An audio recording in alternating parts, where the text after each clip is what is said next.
Hello, hello, hello, everybody. Welcome to our brand new series that we are essentially broadcasting today called Secession Monday. Now, I know when this gets released, this will be released on a Tuesday. The reason why is because AWS had essentially an internet outage. AWS, Amazon Web Services, is like a huge database, if you will, huge server. And what essentially happened is that the DNS for that specific server, and by the way, AWS controls half the internet. So half the internet blackout. I'm talking Amazon Alexas were not working, banks were not working, airlines weren't working. It was bad, and it was only halfway. This goes to show you that monopolies are a bad idea, and Amazon owning everything is the worst idea known to man. Pretty good example shown for the past few hours of that happening. But that is why you are going to be seeing this podcast on a Tuesday rather than a Monday, like it was supposed to occur, because the upload time and everything else happening on the podcast server that I have these podcasts be made crashed completely.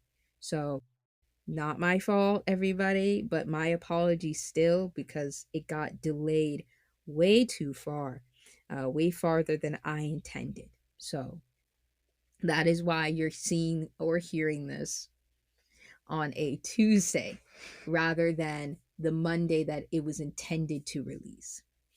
With that being said, the show must go on. So now we're going to go through a couple of house rules, right? Let's get the show rolling. Let's get it popping. First house rule is this: if you are someone who is in anime only and you're listening to this series, that is okay. You can follow along.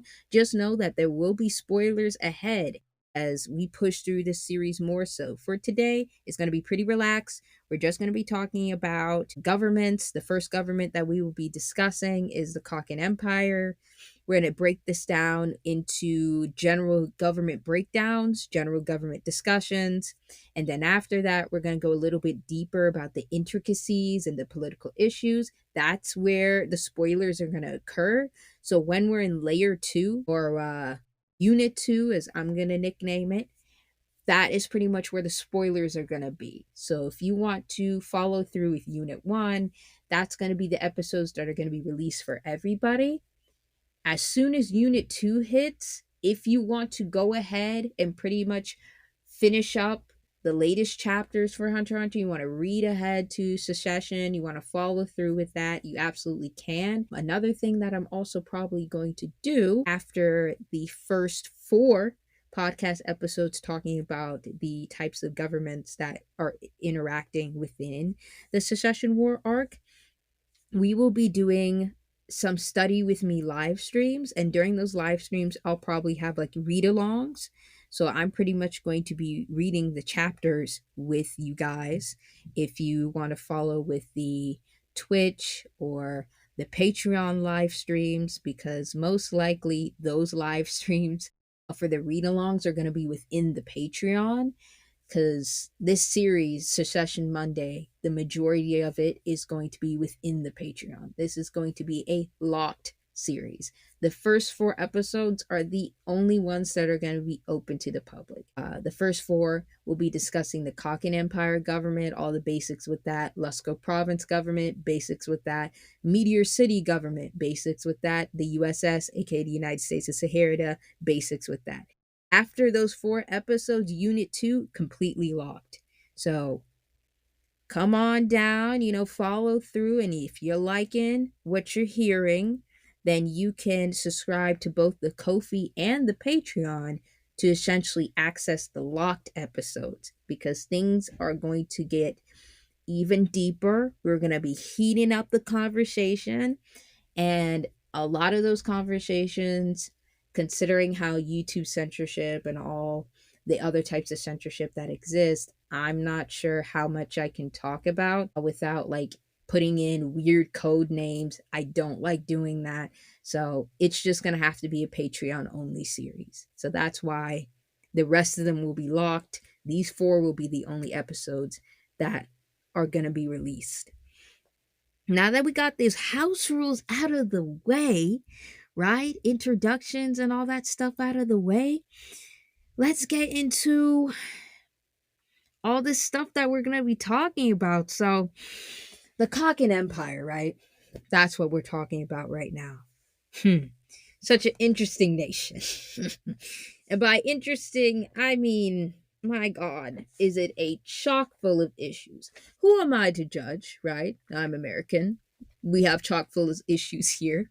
There are a lot of moments where I'm like, I don't want to be here. You know, I bet the civilians of the Kakin Empire probably feel very similar, to the point where every day is a complaint to their screwed up government. First thing that we got to talk about is what type of government the Kakin Empire even is.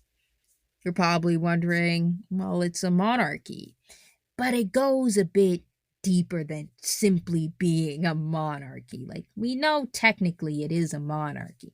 And when I first analyzed the Kakin Empire, I also went under the assumption that, oh, this is just an absolute monarchy, right? It's like, it's dictatorial in nature. It's like, of course.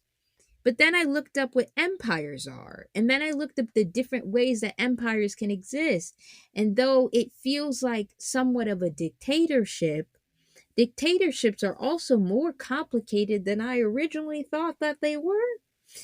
So, what I thought was originally an absolute autocratic monarchy, I was wrong. Come to find out, the Kakin Empire, at least by name, does it perform this way? I would argue no. Very similar, and the Kakin Empire, I'm going to explain later how it is their version of Russia, very similar to how we see Putin run his nation in a very autocratic fashion, despite it supposedly being a republic, arguably. One would argue the same way for the Kakin Empire, except this in this case they kept their monarchical rule. And now it's like a parliament democracy, or in other words, a form of constitutional monarchy, but arguably not type thing, where it's like it's that by label. Not sure if it's performing that way. One might argue that is not the case, and it seems quite absolute to me. But sure, give people the illusion of choice, that they're essentially voting for rights that you know good and well you'll either take away or they will never receive. Governments, they never fail to amaze me with their lies, you know? But yeah, parliament, democracy, by name only, in my very humble opinion. Now, let's talk about what an empire even is before we expand upon anything else. So, what do I mean by empire? Well, when I talk about empires, what an empire is this is a major political unit in which the metropolis, or the nation in question, single sovereign authority. So that's what they hold. The nation has a single sovereign authority, exercises control over territories of great extent and or a number of territories, or people through formal annexations of various forms of informal dominance. In other words, right? Let's use my country, the US, another empire, as an example. You have the US. How did we get our power? Through quote unquote informal dominance. We colonized everything. Not we, as in me, because my people did not do that. But the people that came before were colonized, right? We created these nations. After that, we wanted to expand further beyond the territories and the lines in which we're given. So we don't just have the United States, we have the Virgin Islands, we have Puerto Rico. Like, those are examples of territories that are controlled by us. And we had other nations too that eventually gained their freedom from us because we were controlling said territory. That counts as imperial expansion. And a nation that tends to have that kind of pattern is an empire. Russia is another example of an empire. They were this nation, right? This poor, low down type of nation. And then afterwards, after they were poor, after they were low down, they decided, you know what? We need to improve our economy. And what did people do back in the day to improve their economy? I don't agree with this, but this is exactly what they did. There's like, we need to become more powerful within our military. We need to start taking over these other nations. We need to colonize, right? So they started growing and growing within the confines of the Asian continent and beyond into like Europe, right? They started growing and growing. And they started taking over nations and taking over nations. It's a lot more complicated, but put it simply, they were taking over nations. And then over time, through informal domination, quote unquote, and sovereign authority and control of these territories over time, with all that and growing with numbers, it became an empire. The Roman Empire, another example, they had expansion through force. They were out here colonizing, expanding through force, being like, we are going to come through and we're going to take over. We going to kill all your people. We going to have insurrections, or their version of insurrections back in the day. We going to take over your shit. This is ours now, right? Imperial rising empire. You're getting the pattern. Kakin Empire, same way. That's why it's in the name. Kakin Empire.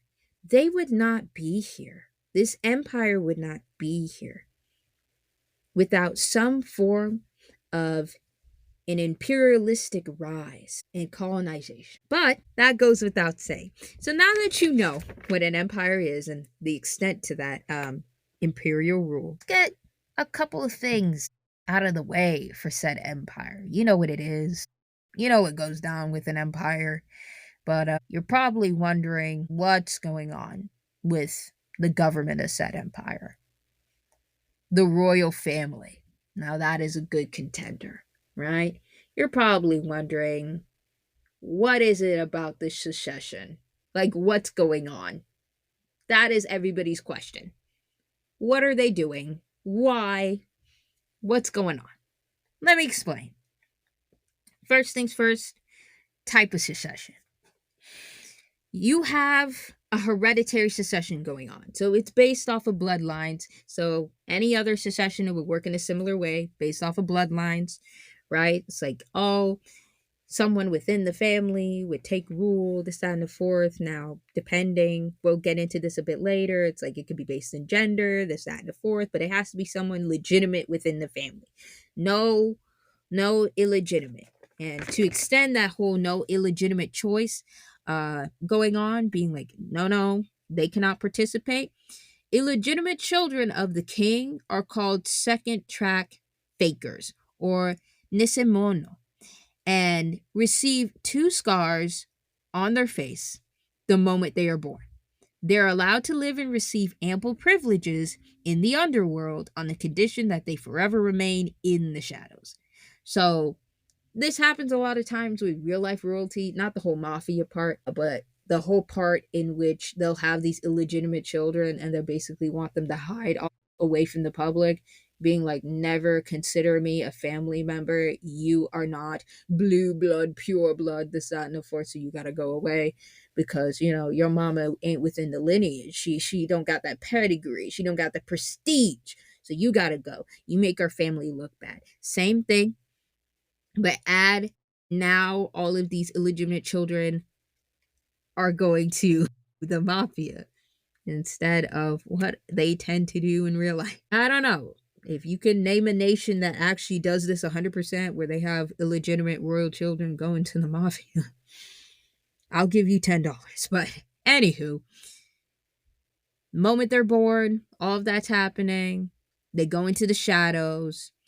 It's also tradition that such members become, again, mafia bosses of the 3 main mafias within the whole entire black market for the Kakin Empire. So that's everything that's going on with that. So yeah, illegitimate children do not count. If you are not one of the 8 queens aka baby mamas in question, and you do not have a mother that's one of those eight, and the king just be doing whatever with everybody else, right? Acting like Zeus within Greek mythology up in here, just be sleeping with everybody. It's like, if you're not one of those eight on that Nick Cannon Simon, then you need to go according to their rules. I didn't make these rules. Listen, I'm just here for real. They made these rules. I'm just following them with y'all. The king's wives are not ranked, technically. But I'm going to keep it a buck. They probably got like a secret hierarchy ranking system going on, because that's what always happens in these kinds of circles. It's on that Nick Cannon timing. Just keep that all in mind. The gender of his children have no influence on their succession. So unlike what I said earlier, where it's like it's based on gender and all this other stuff, for example, a lot of times what we see in the real world, it's like the succession, it will go from the king to the prince, boys within the family. Very rarely does it do it for women. It does happen sometimes, but most of the time, they're going to pick a boy. Here, at least with the Kakin Empire, that's not what happens. They do not have what is called Salic primogeniture.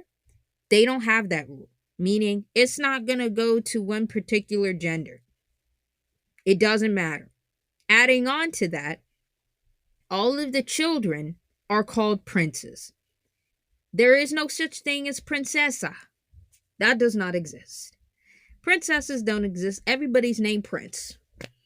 You all Prince up in here. Purple Rain, everybody. Everybody get Purple Rain up in here. You're all Prince. There is no princess. And all of them are numbered. And the king is a polygamist. Again, on that Nick Cannon timing. He got 8 wives. 8 baby mamas. That's crazy. You only get 1 wife.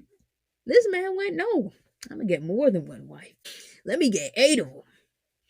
I want 1 bitch, 2 bitches, 3 bitches, 4, 5, 6, 7, 8. I want more. He greedy. I'm laughing, but in all actuality, it's like, damn. How misogynistic are you? That's probably a different discussion for a different day. But it's like, this is a problem. But yeah, he got 8 wives and he got 14 kids. Oh my God. 14 kids? This man just won't quit. Let's explain how extensive this goes. 14 kids. Yeah, he got 14.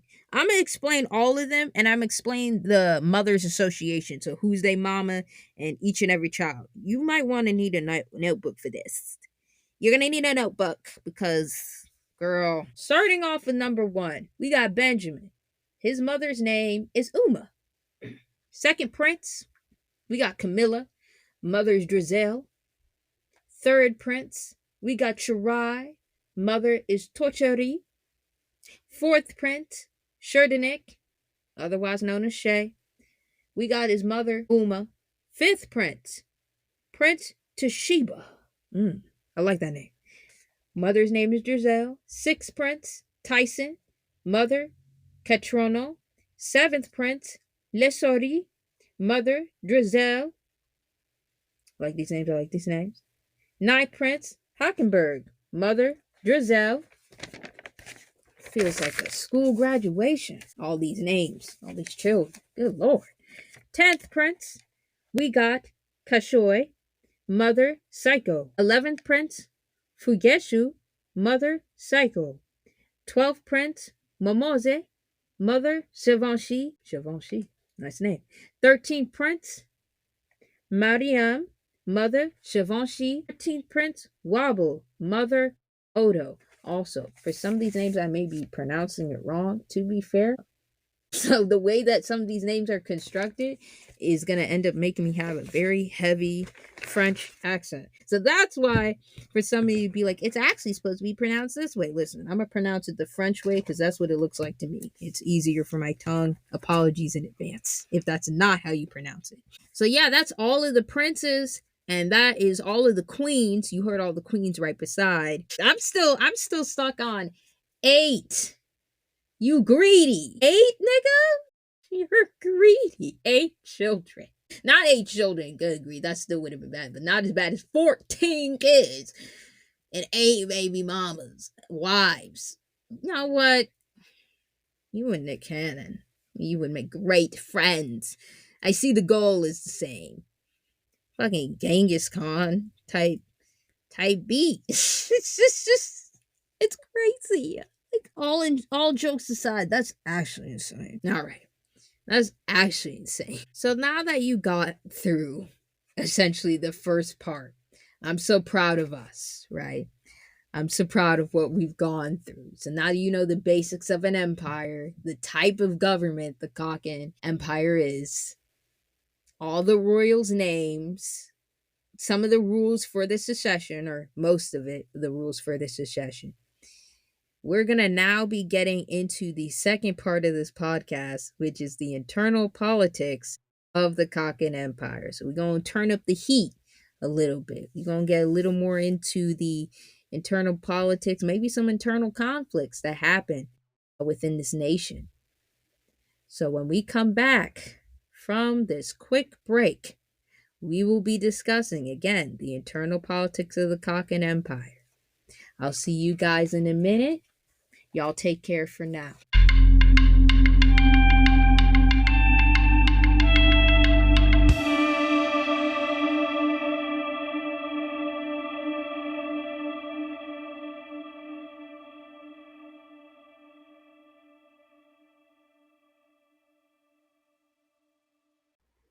All right, everybody, welcome back from the break. Let's now get into the internal politics of the Kakin Empire. So, first things first, let's get through their entire history. Kakin Empire history with your girl. Let's get into it. So, what was their government like back in the day? First things first, the Kakin Empire was a small nation that was threatened to be absorbed by its neighboring countries. So, again, very similar to Russia and our world, they had a similar history where they were seen as weak, their government was weakened, everybody was hungry and impoverished. It's like it was bad times, everyone was suffering. It wasn't a strong nation back then.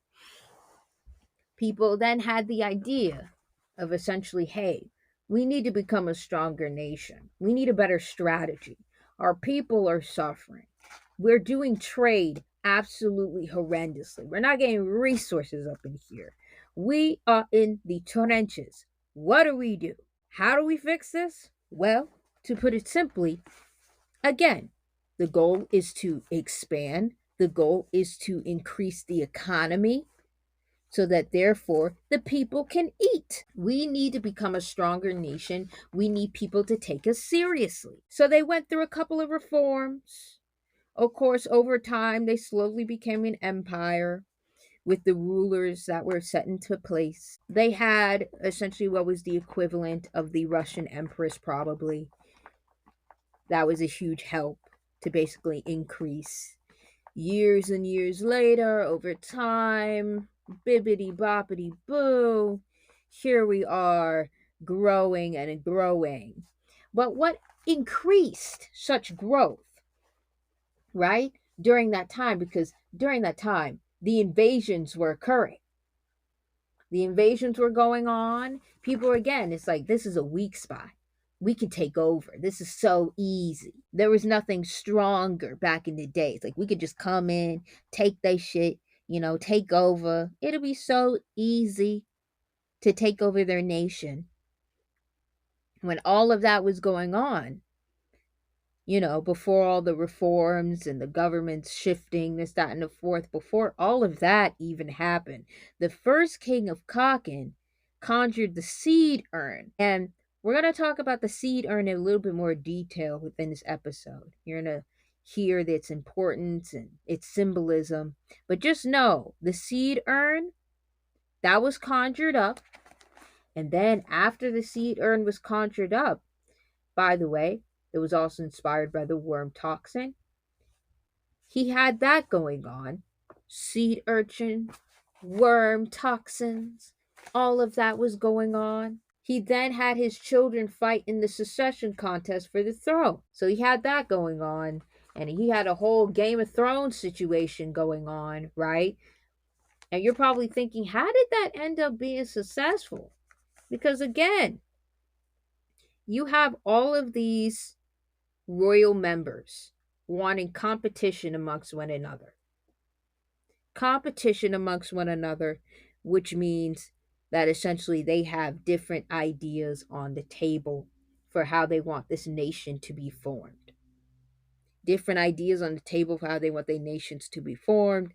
They were slowly building essentially the economy by being like, oh, this side needs to do trade. We need to start establishing, again, treaties and all this other stuff with these other nations. It's like, we need to get to talking. We need to get to expanding. We need to get to becoming more legitimate. You have all this competition, right, within pretty much being like the best ruler who's within the bloodline could take over.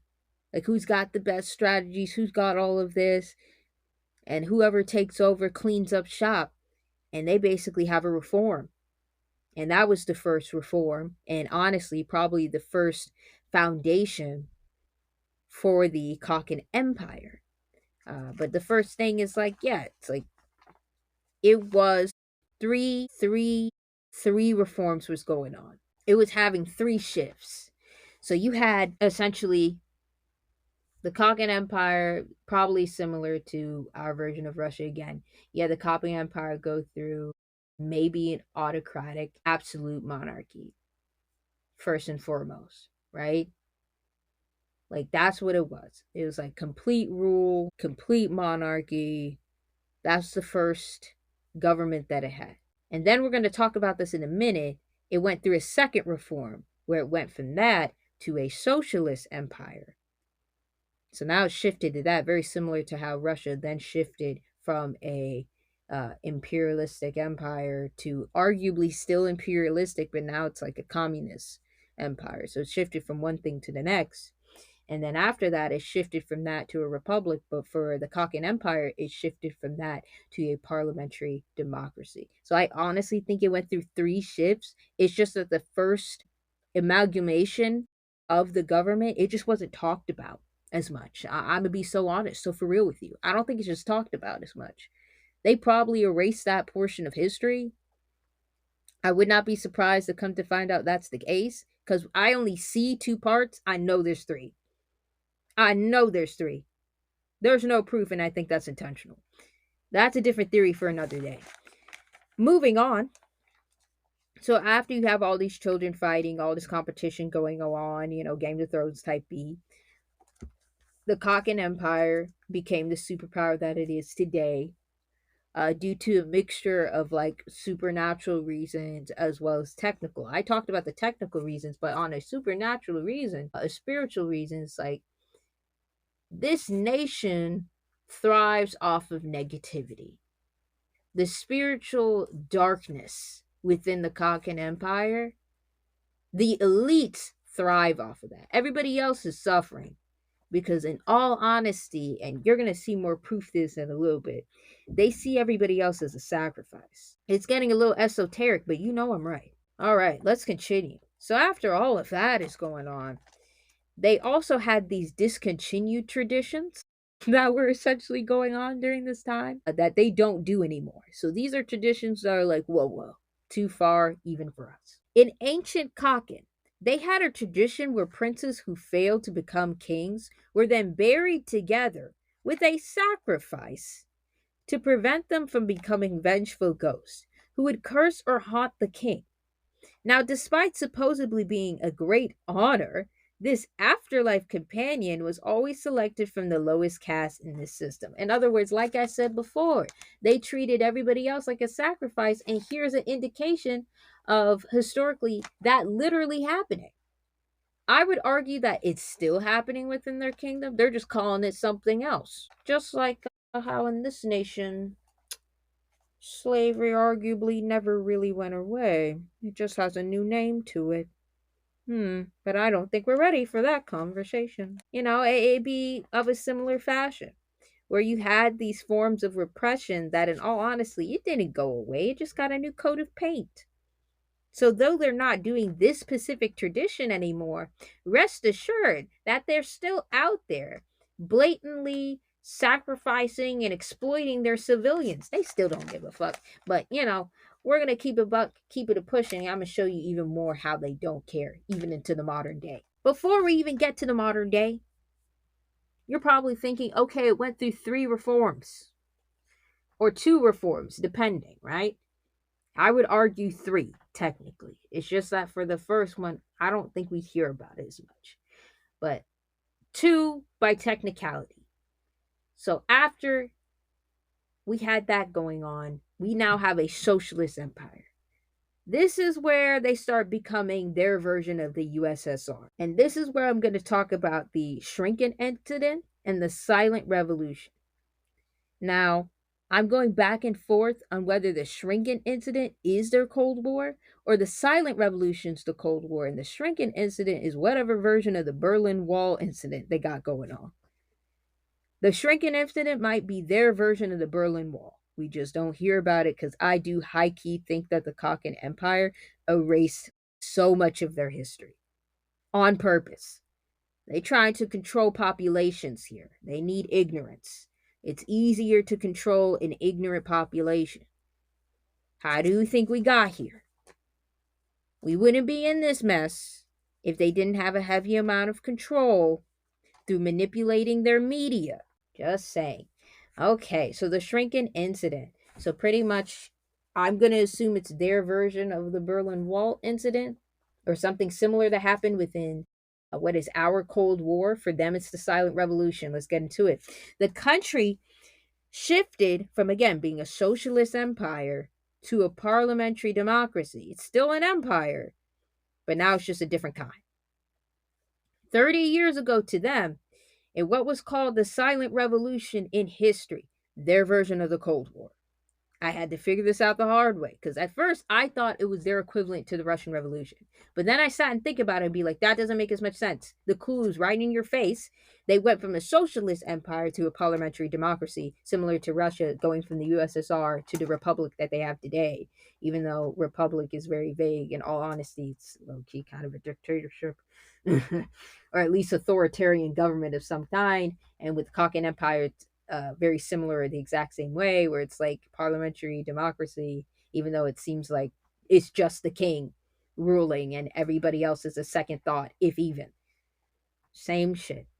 So I sat and thought about it. It's like that did not happen if it wasn't for the Cold War.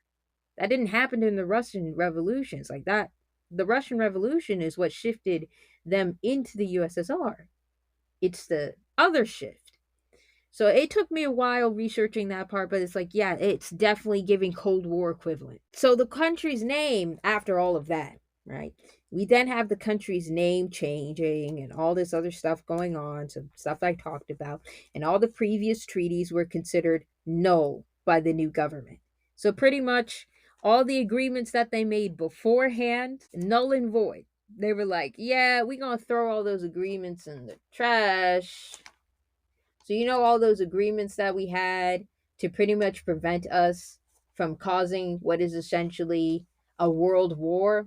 Yeah, fuck all that, is what they said. It's like, we gonna throw them agreements to the trash. And I'm sure their version of the UN is so satisfied. So not satisfied. Now, I'm not sure if their version of the UN, if it's separate from the Hunters Association or it's mixed together. That I'll probably study later. But just know the treaties, they're being neglected. Okay? After they shifted from one type of government to the next, again, they went, all those agreements we made before with these other nations in order to enact peace or at the very least, a sense of neutrality. Fuck all that. Throw them shits in the trash. After that happened, right, because they shifted from a socialist empire, aka their version of a communist empire, so the USSR, that ended. They shifted from that to a parliamentary democracy, which I believe relies mostly on capitalism. So it shifted from that, and therefore they had a new sense of economic growth. during this time period. I'm not saying it's amazing, amazing, but they did have economic growth afterwards. It was like, look, we don't gotta do all this shit by like one person in particular. We can eat, kind of. We'll get into the kind of. It's like we can eat, sort of. Yeah. And now it's currently ruled by Nasubi Hogoro. So again, you have all these other people within the government, all these other branches, but it's almost as if it doesn't exist and it seems to be ruled by one person. Very similar to Russia today. How exciting. Um, Not really, but hey, that's the world. That's the world. So yeah, ruled by Nasubi Horo. Interesting guy. Interesting guy.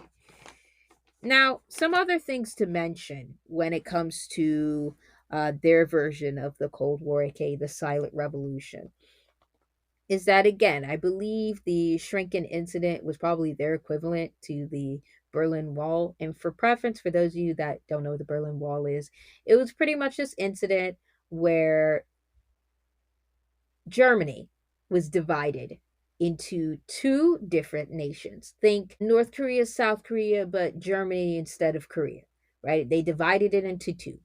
You had essentially the eastern side of that particular nation being ruled by the USSR, communist ruling. You had the other side being ruled by Western ruling. So in this case, the USS, the United States of Sahara, and other nations like them, their version of NATO, ruling that side. Now, say what you will, I hate capitalism as much as the next person. But again, high competition, supply and demand, all this other stuff, economic boom, free market. Obviously, economically speaking, they would be more so on the stable side rather than the USSR, where it's controlled by one person who pretty much, let's just say, is not the smoothest of leaders, right? I think in our world, something like communism could probably only work with a selfless leader, which we understand in the world of politics simply does not exist. There's a lot of great things, there's a lot of bad things. We can do a couple of compare and contrast of communism, capitalism, indicating the issues with both, the benefits of both. But ultimately, the type of leader that existed during that time, my goodness, one would argue that the system failed because he did not want communism. Actually, that was just a dictatorship in disguise. One might argue that, but anywho, technically speaking, it was under communist ruling. So you had that going on. And again, I'm not saying the US or their version of the USA is any better. It is not. We're going to get into that. But just know that two different nations ruled two different territories of Berlin. The USSR had their influence. The USS had their influence. They divided it essentially because one side is like, well, I don't want my people to go out into your territory, because what was happening is because the economy kept crashing, was so bad towards that particular side, the eastern side, that everybody just kept shifting to the west because people could eat there. Again, main thing that you want people to do is be able to live. So people are like, I can't live, I can't feed my family, but I can feed my family in the west side, even though there's still issues going on over there. I want to eat. I want to thrive. There's fun things going on over there. It looks fun. Everybody out here is so uniformed and we're hungry. And there's a heavy amount of control here. I don't like it. I'm going over there. I want to eat. They went over there to the west. Everybody else heard the news about it and was like, we're going to go over there to the west too. I want to eat too. I'm liking the vibe. I too want to eat. They kept going over there. More people kept shifting over there. And of course, if more people are leaving your country or leaving that territory, then the economy's going to start crashing. The East Side did not like that. They were like, oh my God, all these people are leaving over there. Instead of having reforms, maybe, I don't know, listening to the people, taking the people into consideration. No, no, no, no, no, no. Instead of doing shit like that, They went, you know what we should do? We should build a wall on some Trump type rhythm. We should build a wall to keep people inside. We need to build a wall. We need to keep the people inside. And that's exactly what happened. Now, I'm not sure if this is exactly the same as the shrinking incident, but I'm going to assume something similar happened. So they built a wall, right? And after they built that wall, what happened is they were dividing families. People couldn't come in and out no more. Families were being separated. Work was being affected because some people was like, I'm gonna live here, I'm gonna go work over there so I can bring the money back. They couldn't do that no more. Their lives were being affected. People were upset.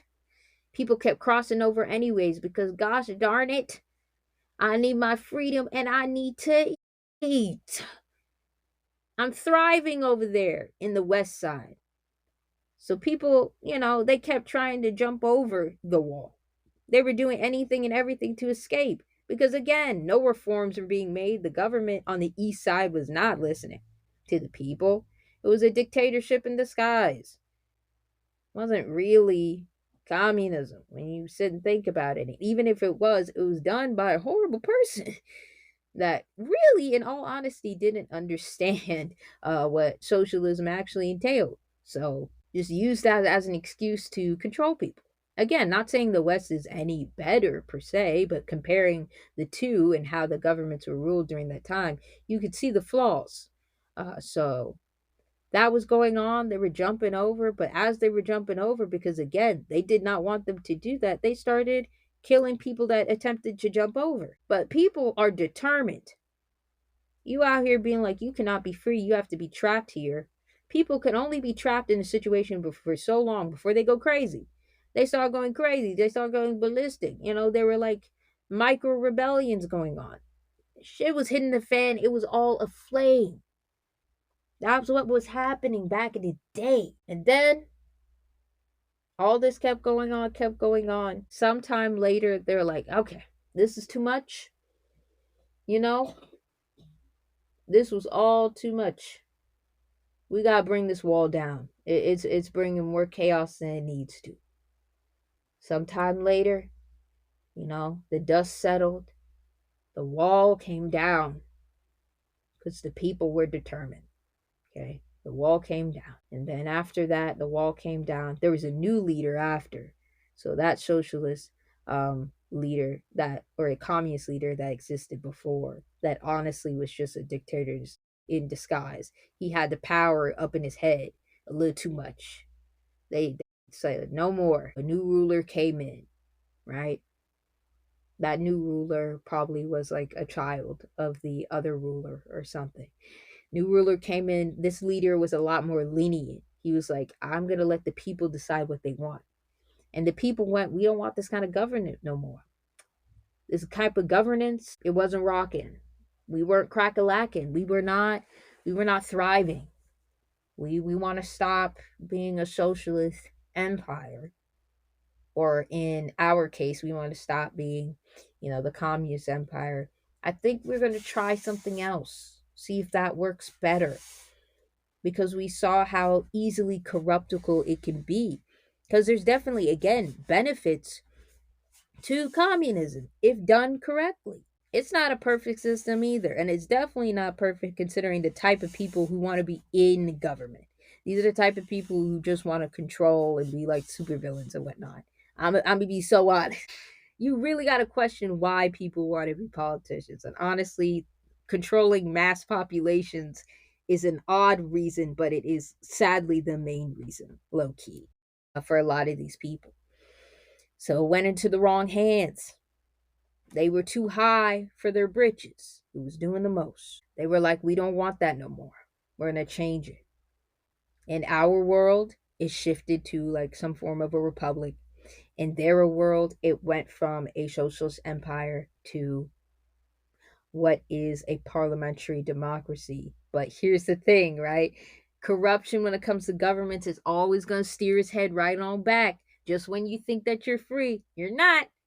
Here they come. This one dude that wants to just take all the way over. I get the big say.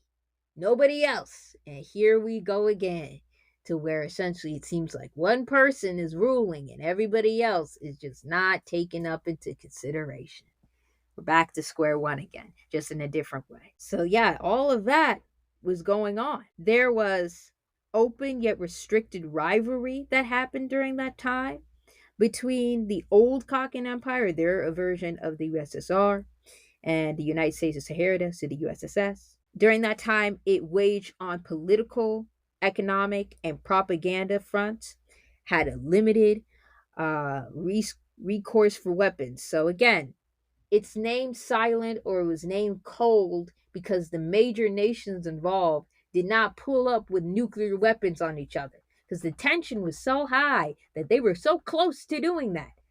World wars were about to be initiated, but that did not happen because, again, that would mean the end of the world because nuclear weapons are no joke. So they were like, nah, nah, pull back, pull back, pull back. But we can create smaller proxy wars, though. We can have all these other smaller nations fight.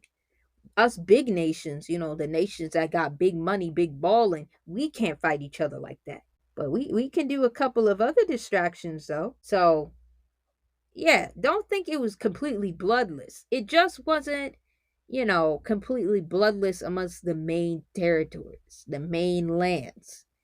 But everybody else surrounding them, they were pretty much, oh, y'all can get it. We really don't care. We gonna be the top of the line instigators, matter of fact. And here's the main theory that also comes into play with this. I 100% am so close to having proof that essentially the Kurda massacre, that was instigation 101 between these two governments in particular.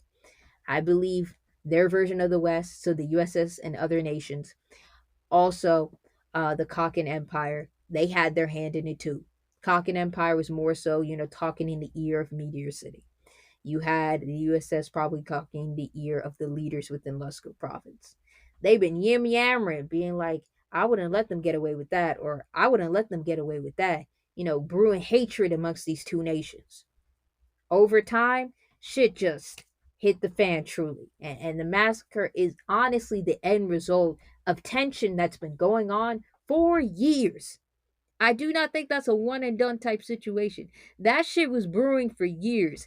And the massacre was just a cause and effect. The effect, obviously, sadly, tragically, as it is with war most of the time, is the mass murder, mass ending of a multitude of people. Civilians did get hurt, and I'm not saying what happened was okay, but it's more so of a consequence of war. You have civilians that are going to be in the way. Civilians' lives are going to be affected, whether economically or in some cases, sadly, physically. It gets way deeper.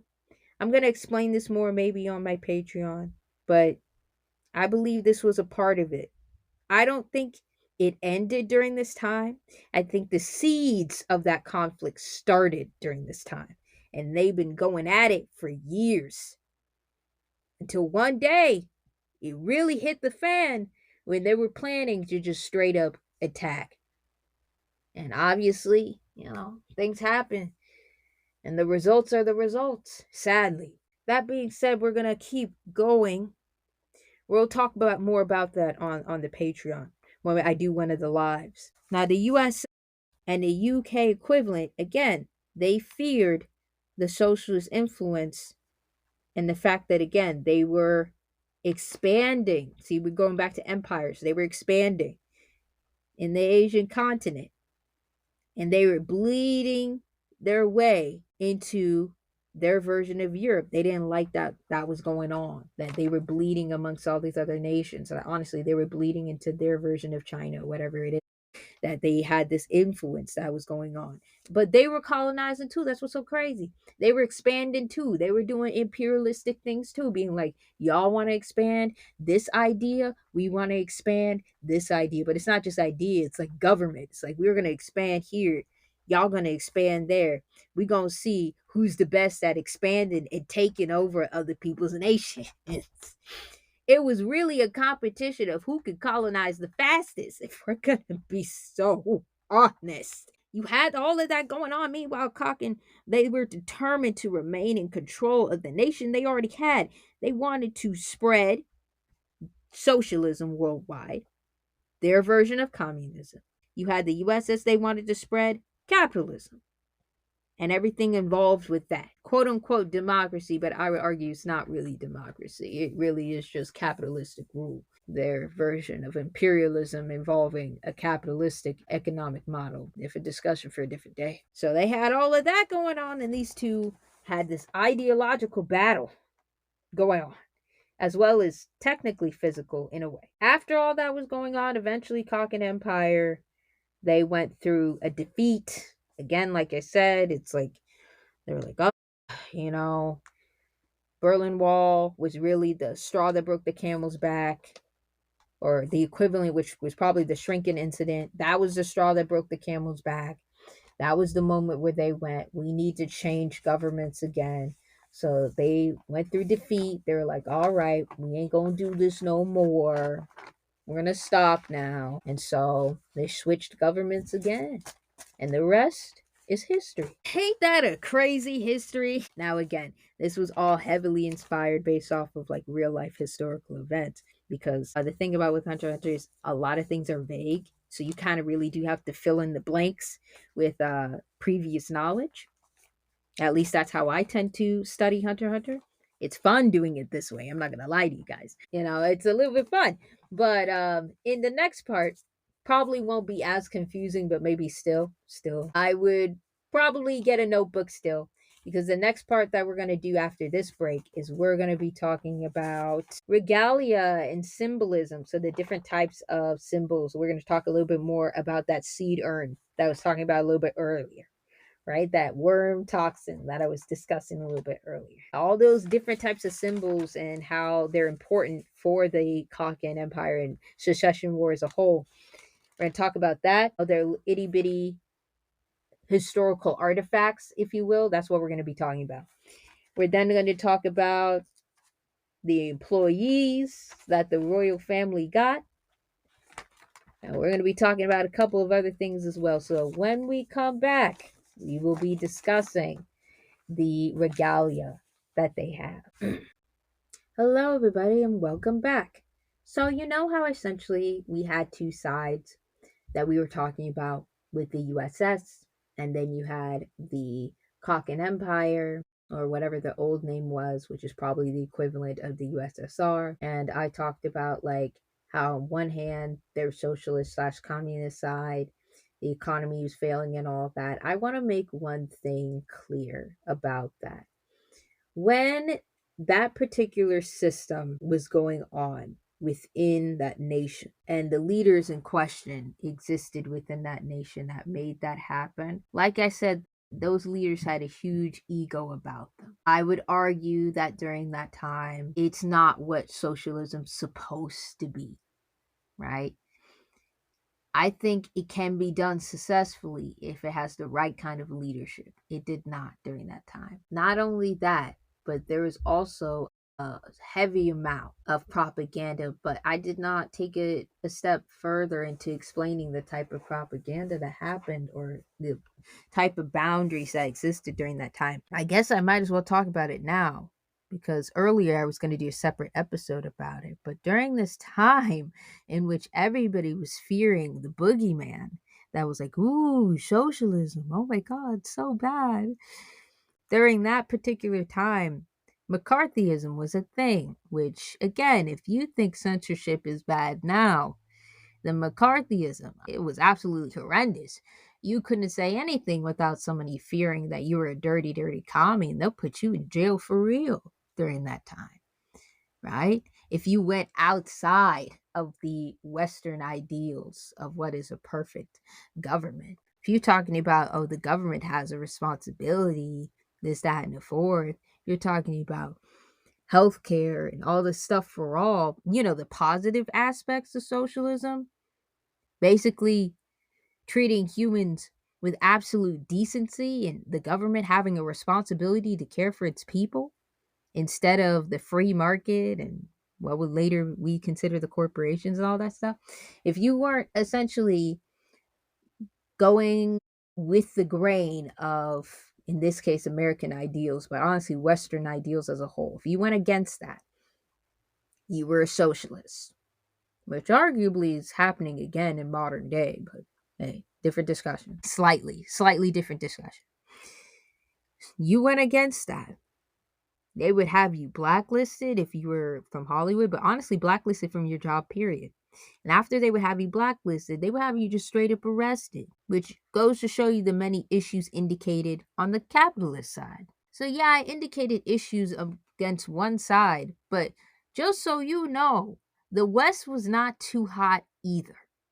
They were not that great. And again, remember both sides, because at the end of the day, these are both empires.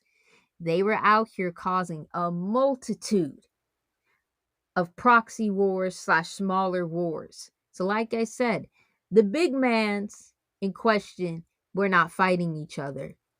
But for a multitude of reasons, they had all these smaller nations because there's profit in war, fight amongst each other, both sides. So there is no, oh my God, one side was so much more perfect than the other. They were both arguably evil. It really is just up to you to determine what type of evil you're willing to accept. In my honest, humble opinion, again, it was barely communism slash socialism. I'm gonna keep it a buck. It had some communistic flavoring to a dictatorship during that time.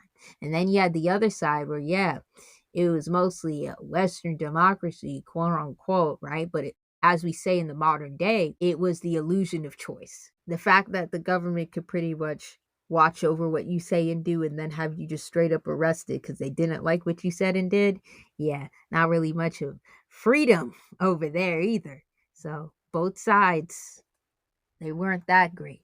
Okay. I want to make it clear there's a lot more nuance when it comes to that. I'm not somebody who's like, oh my God, I hate all socialist ideals. Because when you look into actual socialist ideals, it's like, this would be great for the people. This is obviously something that benefits the people. Like universal health care, like all this other stuff. It's like it would benefit the people. We see some benefits with like the free market, but the issue is the free market's unregulated as hell. And now we got like a whole lot of monopolies. The thing is, we had our ups and downs. And there was a time period where monopolies weren't a thing because people were looking and regulating that. We took those regulations away. Nowadays, in the modern day, we took it away. Now we have too many monopolies. It's too much. But yeah, when it comes to governments, I'm just going to say this right now. It is complex. It's like a whole web of issues, a whole web of solutions. You got this person being corrupt as hell, but you look at the system that they were trying to follow, failed at, but tried to follow and be like, oh, that's actually not that bad. They just did a horrible job with the execution.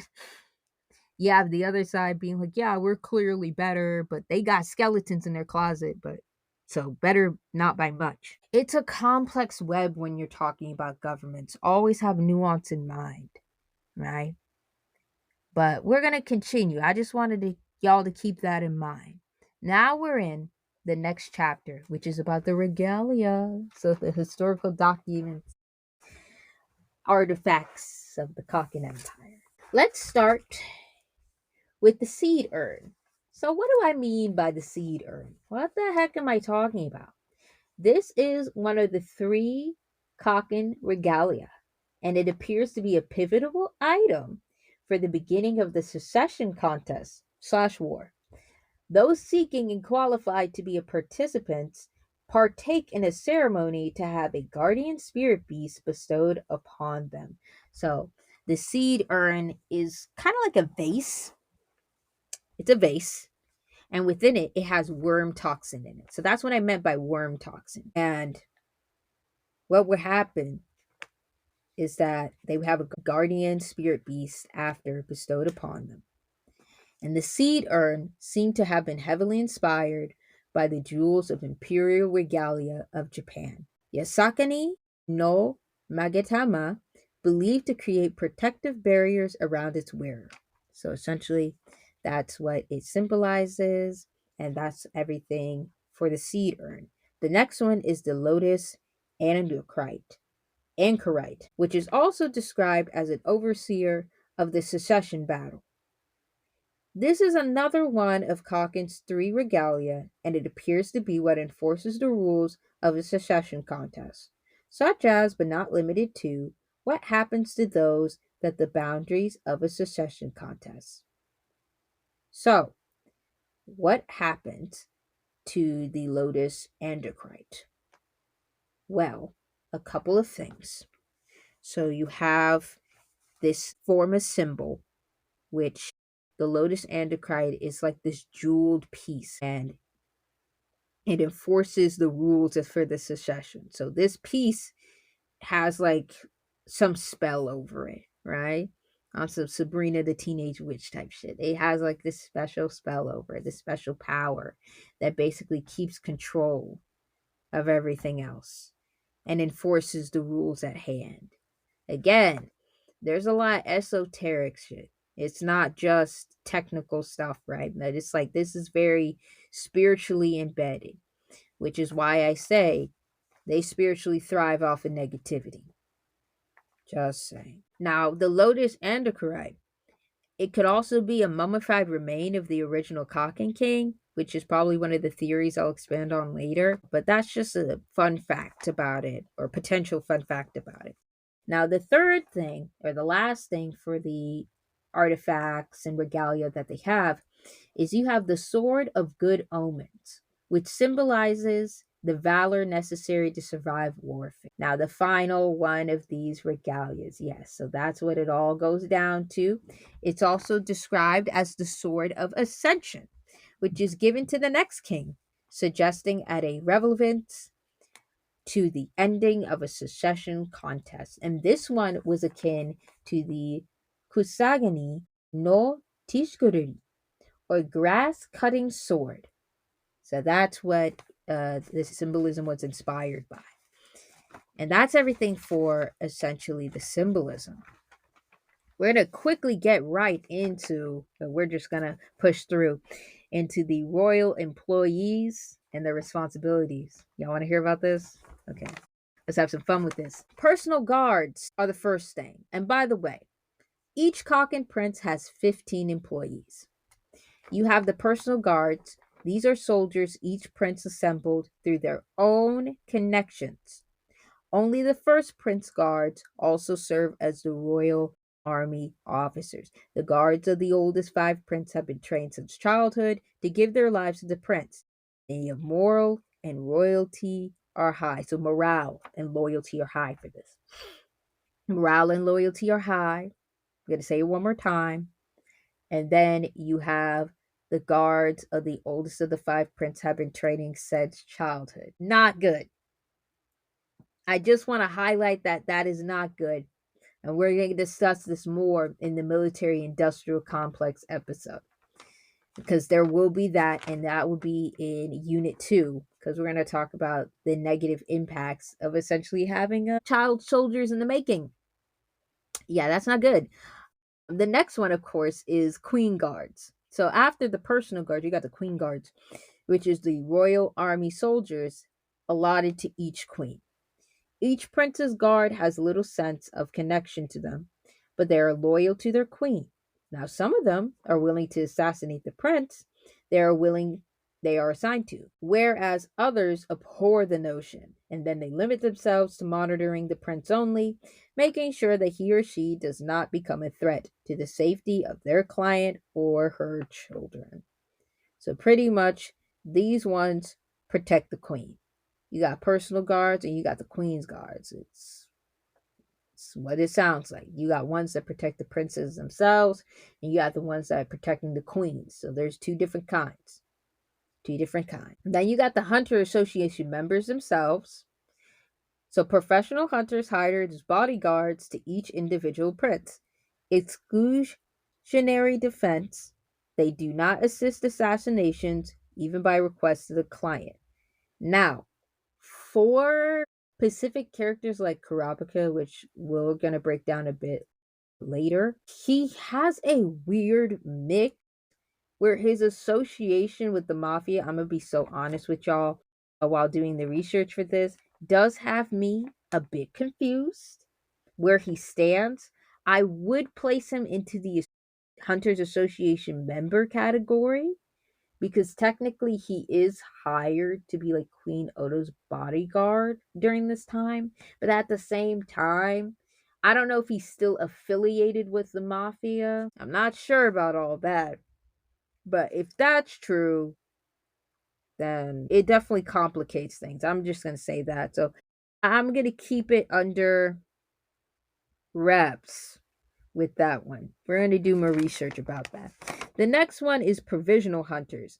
Each prince's guard and the Hunters Association coordinated to gather personal to guard areas outside residential quarters. So think of it as pretty much, you know how you have those royal guards outside of the like the United Kingdom's palace. That's what provisional hunters kind of are. They act in a similar fashion to that. They are personnel that was given temporarily by the Hunters Association. So this personnel was given temporary Hunter Association membership as a matter of convenience. Rules have been ignored and they freely enter quarters. So that's their job.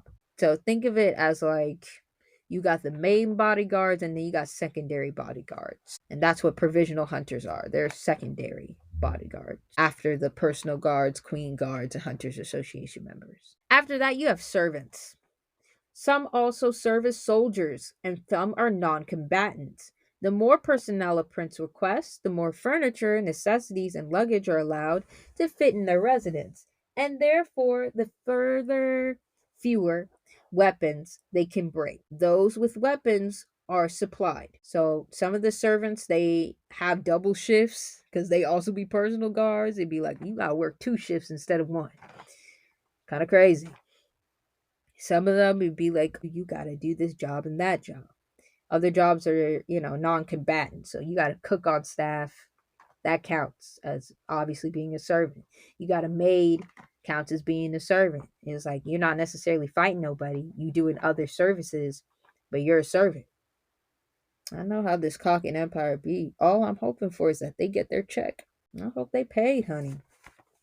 But knowing how this empire is, I'm not sure how fair the treatment is. I'm not going to lie to you. But yeah, that is pretty much all of the types of employees that they got. Now, like I said, with certain characters like Karapika, it's like it gets a bit mixed.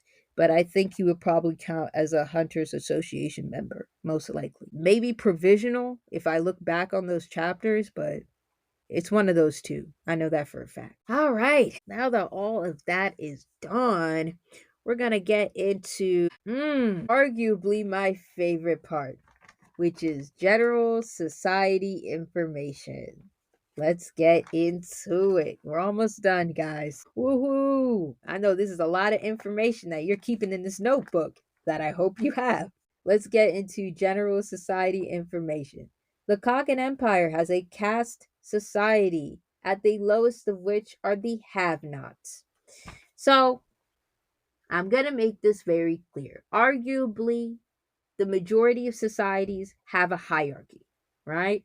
With ours, in the modern day, there's this pyramid that I've been studying, and I think a couple of, YouTubers, those who, have done analyzations with politics and whatnot, they had this triangle too of hierarchy.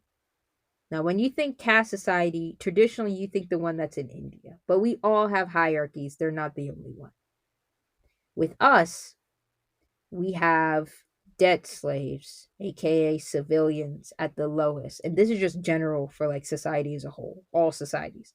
Debt slaves, civilians, everybody else is at the bottom. You have the have nots, which is the disenfranchised. I like to think of it back at that one time, and I think recently my church did an entire seminar about this, where you have everybody else and then you have people that are disenfranchised. In that case, we were talking about the disabled during that time period. And I think that was within the chapters for John for that.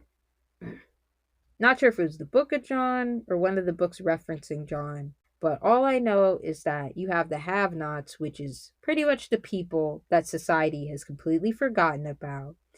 You had like the blind, the lame, and basically people who could not walk. That was like the Bible verse. So blind, lame, something, something. The disabled, pretty much. They threw those people to the side because they considered those people as worthless. With the have-nots, I'm sure that they probably did that to their disabled people. They probably have them in the have-not category as well, where it's like, we don't want you here at all. You're considered a quote unquote burden. By the way, I don't personally believe this. I'm just saying what is going on, like what they believe. The have nots, people who are like, you're going to be disenfranchised. We're not even going to consider you. You're considered worthless. You don't really have that much of a purpose. We would rather you not exist. You have civilians, which are still at the bottom, but these are people, it's like we can make use of these people. These people can go to work, right? Make the money at least. Then you have essentially the sector that had like I think education and pretty much all forms of like media or people control. Not really media control. Media control is slightly higher, or I think media is also within there. But you have that where it's like you have stuff that controls populations. You had like religion, you had like school, you had like different forms of media. You had that. Then higher above that was corporations. Then higher above that was all the elites, and it goes higher, higher, higher until essentially you have like the upper elites, like the few wealthy people that ruled over everybody else. In this case, it would be the Kakin royalty ruling everybody else. So they have a caste system. Very bottom are the have nots. They probably have civilians. Then you have people who, control like academia, the media, things of that nature. Then you have corporations, you know, being higher. Then after corporations, you essentially get higher into the elites. And then after that, getting higher and higher into the elites until eventually you go into the royal family.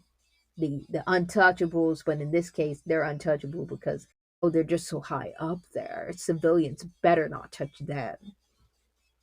You don't know half the shit that they're doing, and quite frankly, you shouldn't care because it's kept under wraps. Caste system.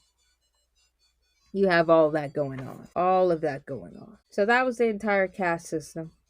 You have essentially the people that are like, oh, we could basically just use these people. These people can go to work. We could do whatever we want with these people. You know, we got to keep them at bay. We got to keep them easily controlled. They don't need to know what's going on up here, up in the shadows of the elites. And you got the elites, aka the royals, doing whatever they want. We're going to get into one of the events of what I mean by they do whatever they want. These are sick people. Lese majesty. This is one of the events. Certain offenses against the crown are punishable by death. Before modern times, such as crimes, even including lower ranking officials speaking up and commoners looking royals in the face, counted as something that would be punishable by death. Even after democratization, quote unquote, because let's be honest, it's not really a democracy. Screw what they're saying, only by name. Contraception, abortion, and genetic testing of royals are considered treasonous acts punishable by death. So even if you high up there, right? If you are a woman or femme identifying person and you're up in the elite, and again, what's so funny is even in the modern day, they tend to control wealthy women in a somewhat similar fashion. Why do you think the cult of domesticity is a thing? They did not have that with like poor women in mind. They didn't care what happened to poor women. It's like you're gonna be a domestic worker. That's your place. But for these wealthy women, right? They had lineages. They had, these women of status. It'd be like, I know what you're going to do. You're gonna stay in the household. You're gonna look pretty, and you're gonna have babies. Cult of domesticity, and that's where all this kind of applies. Where you have like control over like women's reproductive health. Don't get me wrong. They probably still have these rules for civilians times two. It just goes to show you that, no matter what placement you are within society, it's like you're a woman and or femme in general, they gonna be like, you still gonna get control. You ain't never gonna be free. We're gonna control your womb because we need, when you're lower class, more workers. When you're higher class, we need more people up in these chairs to rule over. That time for you reconsidering. You can't do that. We control your body. Ain't that crazy? But it gets worse because we also have carne livre. It's already bad. It's getting worse. It's getting worse. Let's talk about carne livre. Whole entire thing. This is disgusting. Once every few years, the royal family travels incognito to a randomly selected village. Every villager is designated as other or an entertainer, in which are forced to copulate, aka, let's be honest, have sex, with the royals with no regards for their own well being, potentially for days on end. So, a sex crime, right? I'm not sure if I can say the sex crime full on, but we all know which one. The worst one. If we're going to go into sex crime, hierarchy, go from the bottom to the top. We're at the top. They use essentially a sex crime as a weapon. Yeah, they use it as a weapon. And what they have done is that, again, they consider these people as pawns. They do not care about these civilians. They consider them as like, well, we'll throw them away for a corn chip. We honestly don't care what we do to the people. The people do not matter. We will commit these acts of violence amongst these people, and we're just not gonna care. Like days on end, that's sick and twisted. It gets worse than the children that were conceived during that carnival. It's not really a carnival. I call it a sex trafficking ring because that's actually what it was.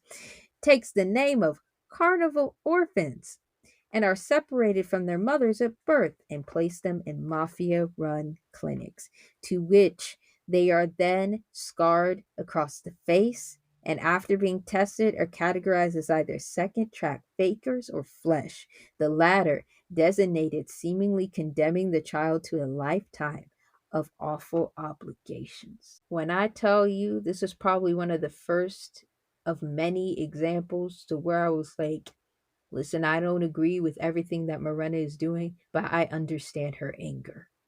I mean, in general, I think a lot of societies are a mess and a half, but reading that just made me go, burn it to the ground. I don't really have that much sympathy for any of the royal family members. And, I feel like Morena is like, maybe let's not kill everybody, but I agree. Down with the monarchy. I'm with you, Queen, on some things. I believe we might need to, refine the strategy. But I see where you're coming from because reading that, you too would probably be like, yeah, burn that shit to the ground. I don't feel bad for any of those elites at all. I did an analysis for the Zolik family, and though they are wealthy too, I don't think that shit could ever compare to like the political damage that this family has in hand. The Kakin royals at hand. It's like I don't think it's the exact same. That's like comparing. What would that be like comparing? I don't know, a humidifier to an oxygen bomb or a hydrogen bomb. I don't know if oxygen bombs are a thing. Hydrogen bomb. We can sit and think about it for a minute because that was disgusting. But that's what I'd be saying in the sense that I feel like the real villains here. The real villain is imperialist. But to take it a step further, the real villains, I'm gonna keep it above with you. It might just be the Kakin Empire. I feel like they the top of the line, evil ass instigators. They thrive off of negativity. They out here, you know, saying doing these amounts of sexual violence, and they have the audacity to consider everybody else as barbaric. Meanwhile, they doing shit like this. I do not feel bad for what's about to happen to any of them. Honestly, I feel like here's the thing, and I'm probably going to expand on this later. If Morena refines her strategy, right, and she somehow, I don't think this is going to happen, sadly, but this should happen. There should be a revolution, my honest opinion. I believe the Phantom Troop needs to stop chasing Hisoka. I don't see a point in doing that. You know, Morena needs to refine her strategy. I see where you're going, homegirl. We just don't need to kill everybody like that. We got a specific target that I'm with you on, right? It's like we need to refine that. You need people on your team. I feel like with the Phantom Troop, would be like, we could do great things if we focus. It's never gonna happen, but a girl can dream. A bitch can dream.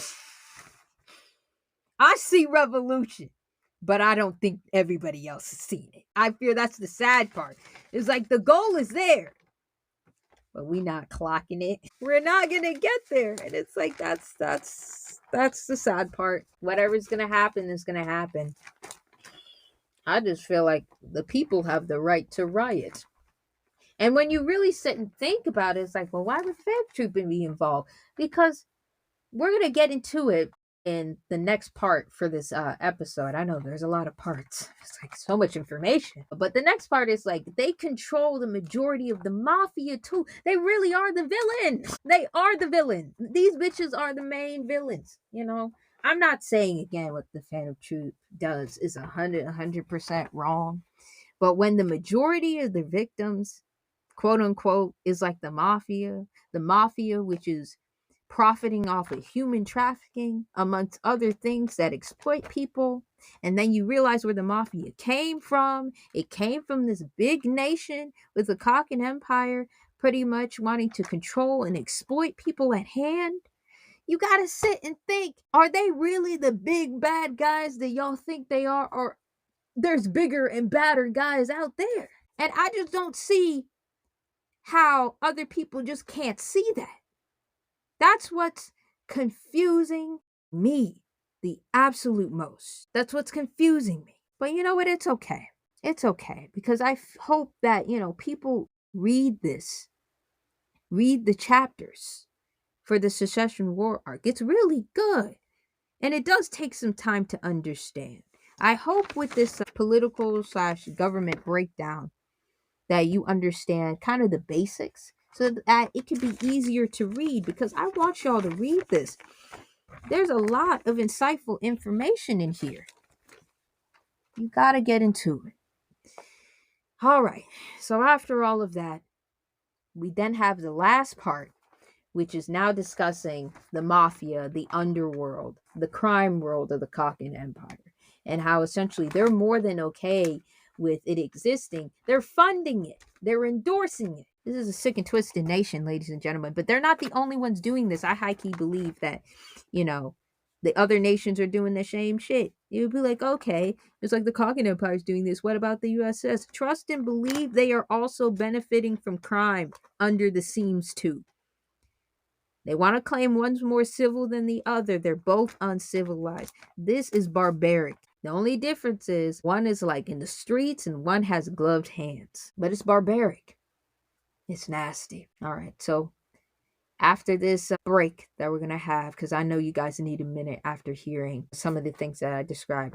I have not gone into deep detail, but just the basic description. I know you need a minute.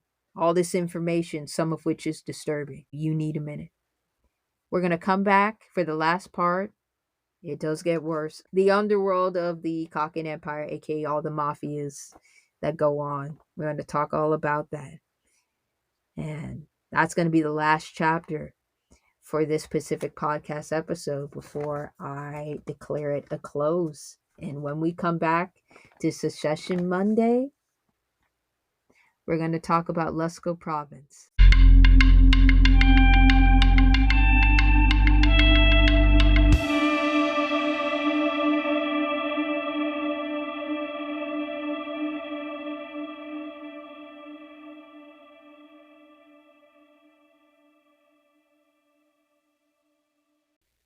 Hey guys, welcome back from the break. I hope that you're well rested because now we're going to get into the very last part. I know it was the long haul. We're finally here towards the end. Let's talk about the underworld of the Kakin Empire, the mafia. So the underworld The underworld of the underworld of the underworld of the Kakin Empire contains three great mafia families. Great, putting in quotations, but great, quote unquote, mafia families. Jiwoo, you got the Hai Li, and you got the Shara. Each of these mafia families are led by the illegitimate child of the Cock and King. So, what I mentioned earlier within this podcast episode, and has the support of the rightful heir to the throne. The Kafkin mafia bosses' titles are always inherited by a second track faker. Kakin's terms for a person of royal blood who has no claim to the throne. Again, the illegitimate kids. Yo mama is not one of the 8 main ones for the king. Greedy bastard. Cause you're considered like illegitimate, but it's like, hold on, you can still help us out. We gonna put you in the mafia. How lovely. Okay. Okay. The underworld. Now we gotta get into their rules. So now you know what it takes to be in the mafia. Now we gotta get into the rules. They gotta have a code of conduct, apparently. They may be twisted human traffickers, but they got a code going on. See, the three mafia families are bound by a code of conduct and traditional rituals that override the rivalry. The nomination of a new boss occurs during an official ceremony that is attended by the bosses of the other two families. At least some of the high ranking members of the mafia view themselves as supporting Kakin from the shadows and regards its citizens not as targets but as customers. Oh, how kind. Not really. We'll get into that. The preservation of balance is the supreme concern of the mafia, important enough for them to set aside their conflicts to cooperate. Members of all of the mafia families boarded the Black Whale in order to secure territories and resources within the Dark Continent. And the Jiwoo family is led by second track fakers Onior Lombardio, the illegitimate half brother of King Nasubi. It enjoys the patronage of third prince Zhonglei. All these names, honey. It's okay. It contains tier 4 of the black whale, and it makes money off of human trafficking. See how I said, oh, so joyful, not really? Yeah, human trafficking and the distribution of goods. Currently, the Ji Wu family has the most financial power and manpower among the three great quote unquote family. Shall we keep going? Prior to Morena's rise to power, the three big mafia families followed a code of conduct. Members wishing to make a hit or raid on another family tell their bosses in advance, and the bosses contact each other. For example, if Family A underling wishes to launch an attack on Family B's underling, then one, Family A's underling informs Family A's boss of his intent to attack Family B's underling. Two, Family A's underling attacks Family B's underling. And then three, Family A's boss contacts Family B's boss, discusses compensation. Oh, how lovely. I don't care. This is one of those few moments where I gotta have black and white morality. A little bit, right? I'm all about nuance normally. Queen of it, one might say. But there's a certain moment where it's like, that's so clear, so cute. How I don't care considering that y'all are distributors of human trafficking. Yeah, I don't feel bad that y'all get blickied every 2.5 seconds by the fan troop. Don't care. Matter of fact, I hope they do that more. I hope they do that more. Sick and twisted. Let's keep going. The compensation can come in the form of money, a life, or a limb. Oh, how wonderful. But if it's a chance for the victim's family's boss to show generosity and control, saying they got to handle the situation. So glad that they do. I'm not glad. There is an unwritten rule and expectation that a notification between bosses within 24 hours have to be made. They make sure that the boss is away from the home turf when the incident occurs. So after all that is done. If the boss was present in their home turf and no notifications come, the incident is treated as an instigation of war, equivalent to personally shooting another boss, continuing until one side is crushed. Members of the subordinate families do not involve themselves in the conflict and don't cooperate with any family of war. Now, with Morena, apparently what happened with her, and we're going to talk about this more a bit later, is that she is a runaway, and they also consider that insubordination. They not really rocking with her, Miss Thing, for a multitude of reasons, but one of the main reasons is, you know how like in the military you can't run away either. Yeah, think of the mafia reacting in a very similar way. That's the main reason they ain't rocking with our girl here. Okay, for Miranda. But yeah, that's the basics for the mafia. The bones, at least. So every time you hear about the mafia, these are the basic facts that you need to know. And also the basic facts as to why I'm not rocking with the Kakin Empire. Out of all the nations, this one, arguably, I hate the most. Okay. Now, that was a lot. That was a lot. But I hope you guys understood at least a lot of what the Kakin Empire entails. The next episode, we're going to talk all about Lusco Province, aka where the Kurta clan is from, and everything within it. It's going to be interesting. I will say, for a certain group of people, you may or may not like this episode. It's not going to be what y'all probably think it is. I don't do sunshine and rainbows here, as you can clearly see. I get into it. So you're not going to like all of the things that you hear. But I need you to listen to comprehend and not listen to react, especially in that second episode. Be cordial, be civil. All right, that's the only house rules I'm going to say closing in with this episode. I hope you guys enjoyed everything that you have listened to. Please make sure to follow me on all streaming platforms. If you're listening from YouTube, make sure you click subscribe. If you're listening on Spotify, follow so you can get more of this content and get more of my episodes. Click a like if you enjoyed everything. Get that interaction going so that we can have these discussions absolutely popping. I love you guys. Thank you for listening, and I will see you next time.